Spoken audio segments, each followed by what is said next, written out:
That's what I said. I'm like, as soon as someone says calories in, calories out doesn't work, that's not applying to everyone, then they're full of shit. What made you take exception to what Andrew Huberman ended up saying on our show about calories?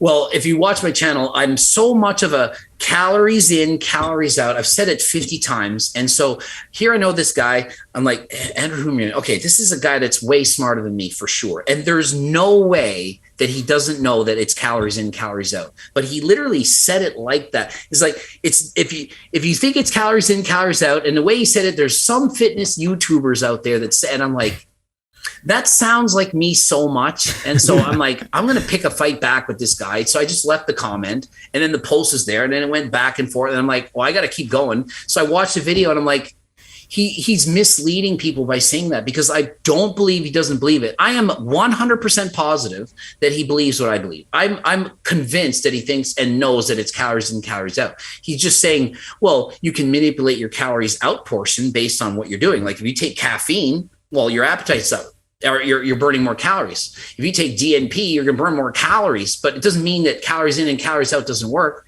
So I use the example. If I took sleeping pills all day and was like this, I'm going to burn a lot less calories than if I take methamphetamine or sniff cocaine all day and I'm like ramped up, freaking out. I'm going to burn a lot of calories through neat. So it's still calories in, calories out. So that was why, because I just knew he knows better. And so he's saying it in that way. I don't know if it's to get views or to get more engagement from the audience or to say something controversial, but that's what I said. I'm like, as soon as someone says calories in, calories out doesn't work, that's not applying to everyone, then they're full of shit. And saying calories in, calories out does not mean that calories aren't nuanced. Like there's different types of calories, right?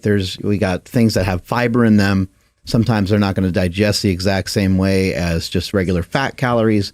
And there's certain types of protein, or there's protein that might there might be a thermic effect of food. It might bring down the calories. So it doesn't necessarily mean that calories themselves aren't a little bit nuanced, especially once they get in the body when you start to digest them.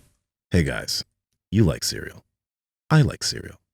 Let's not eat the bad stuff though. That's why we've partnered with Magic Spoon. Magic Spoon has #1 amazing macros: 0 grams of sugar, 4 grams of carbs, 14 grams of protein, and 140 calories per serving.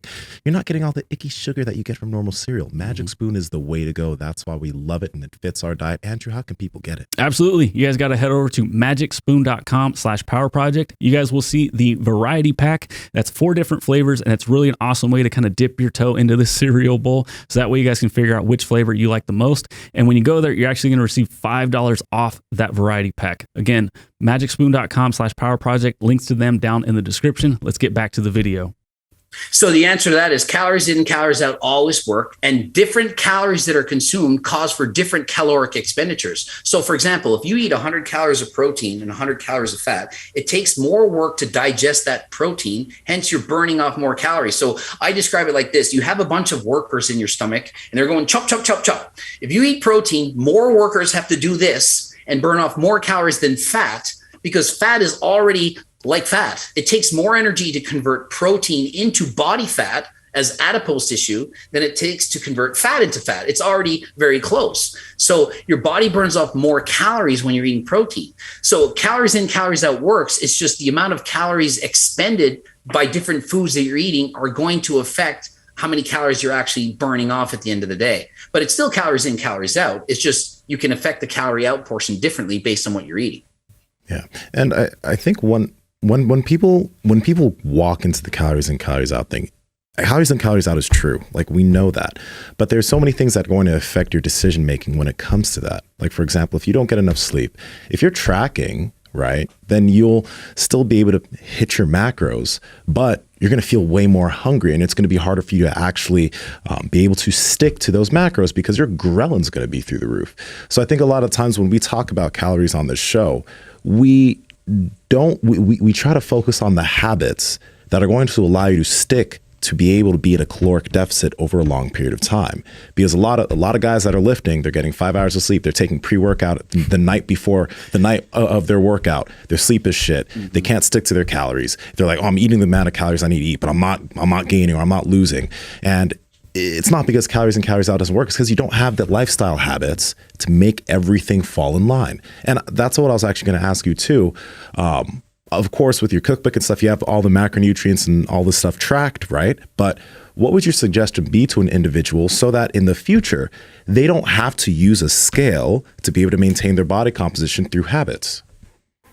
Well, I've actually just written a book, and it's been almost for a year. It's called The Circle Diet. It's not quite out yet, but it touches on everything you need to do to be able to lose weight and keep it off. And the problem is people, they're in too big of a deficit, and they're hungry, and then they binge and they gain the weight. So calories in and out always works, but how do you get it so that you can stay lower in the calories in? Like, how do you stay in a deficit? Well, you have to teach people certain foods that you can eat. They're going to allow you to do that. So the diet has to change. You need to eat more voluminous foods like fruits and vegetables. You have to be full. You have to be satisfied. You can't just cut out all foods that taste good. So the problem is people think, okay, I'm going on a diet. I'm going to be good, and I'm not going to have a chocolate bar. I'm not going to have a candy. I'm not going to ever have ice cream. And it's just too much. It becomes an unsustainable diet that you can't stick to. So you have to forget about doing everything and just do the bare minimum that allows you to be in that deficit. If you just snap your finger and go to chicken, broccoli, and rice 5 meals a day from eating McDonald's, you're not going to be able to do it for a long time. Change one meal. Out of the 5, just have one. Just go from regular pop to diet pop, make no other change, you're going to lose weight. So very simple changes like that. And then along with the diet changes, you just need to move more. And for me, that's just cardio. And research will show like maybe 12,000 steps a day is pretty much optimal. Like, I'm not saying you should bike ride 2 hours a day. Some people can do that, but it becomes too much. You don't need to. But certainly the more steps you do, the more calories you're going to burn, and the easier it is to be in a deficit. What are some low and no calorie things that you consume that help you through a day? Low calorie, I would say that the drinks is probably the biggest. So I drink probably 6 to 8 cans of Diet Coke or Diet Mountain Dew, whatever it is, root beer that I can do a day. As far as syrups, I have a Walden Farms or like Miss Buttersworth. Preferably Miss Buttersworth. Walden Farms is okay. It's so to speak, but it's okay. Every time I use condiments, it's going to be lower in calories, like Guy's barbecue sauce. I'm going to have like sugar-free ketchup. I use Dijon mustard. All those things are going to be lower in calories. I don't know. I guess I just substitute something for something else. Like when I bake, like if you look throughout my cookbook, rather than using sugar, I use anything that has less calories. Like I have Fibro that has like half the calories of regular sugar, or you can use erythritol. There's so many different things. Anything that's of a lower calorie substitute, I'm big on that. So protein shakes, that's things like that. I drink protein shakes. Like I have protein. When I drink a shake, I typically have it as ice cream, like where you can put overhead, like thicker, because it takes me longer to eat it. It's more filling rather than like drinking something real quick. I find it's better to have something more filling. My coffee has fat-free creamer in it, and Walden Farms syrup, and artificial sweeteners, and skim milk, stuff like that, almond milk. So I'm constantly eating lower calorie alternatives, low calorie, like the noodles.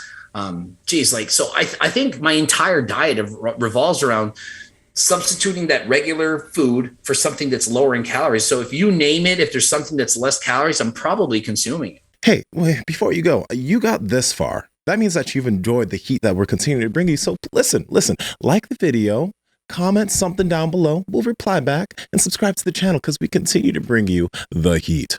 Seriously, do it. Love you. Bye.